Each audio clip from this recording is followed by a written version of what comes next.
13th century, an unstoppable force swept across Eurasia, leaving a trail of destruction and transforming the world forever.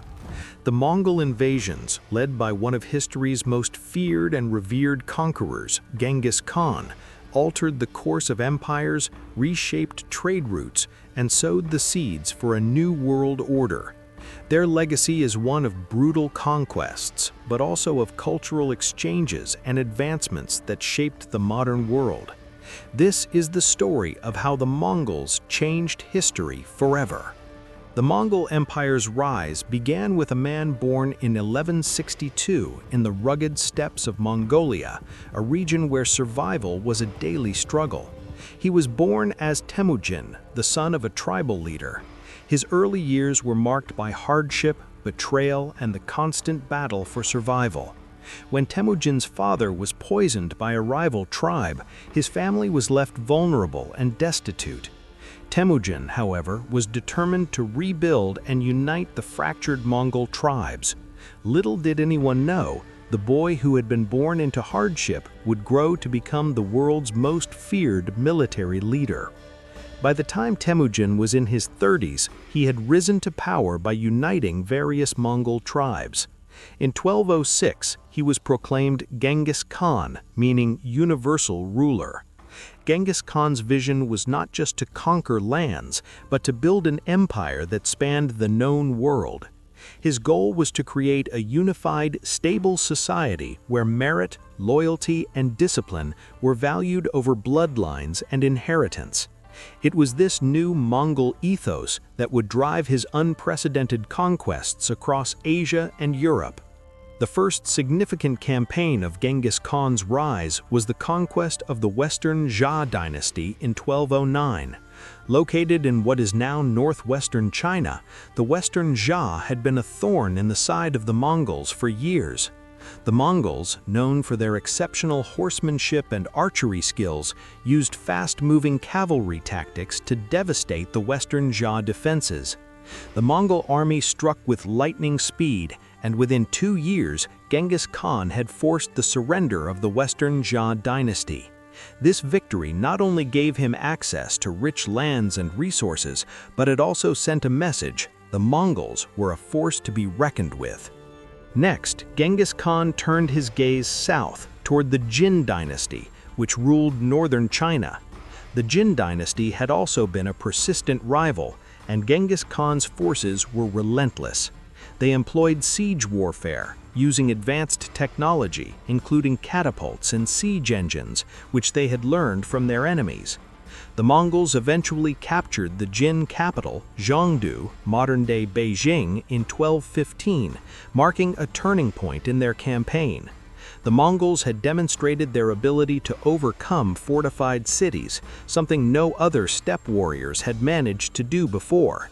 It was clear that Genghis Khan's empire was rapidly growing and would not stop until it had conquered all in its path. The conquest of China was only the beginning. Genghis Khan's gaze turned westward to the rich lands of the Islamic world. In 1219, Genghis Khan received a call for aid from a local governor in the Khwarazmian Empire, which spanned much of present-day Iran, Turkmenistan, Uzbekistan, and Kazakhstan. However, the governor, perhaps believing the Mongols to be a minor threat, insulted Genghis Khan's envoys, killing several of them.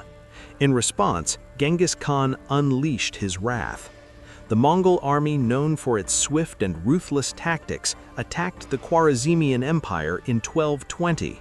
In what would become one of the most notorious campaigns in history, the Mongols sacked city after city, including the rich and prosperous city of Samarkand. The Mongols were not just military experts, they were also experts in psychological warfare. They would often destroy entire cities, leaving nothing behind but scorched earth and the remnants of what had once been a thriving civilization. This brutal approach to warfare would become the hallmark of the Mongol conquests, leaving behind a legacy of fear and respect. By the time Genghis Khan died in 1227, his empire stretched from the Pacific Ocean to the Caspian Sea, encompassing vast swaths of Asia and Europe. His death did not mark the end of Mongol conquests, however. His sons and grandsons continued the work he had started, expanding the empire even further.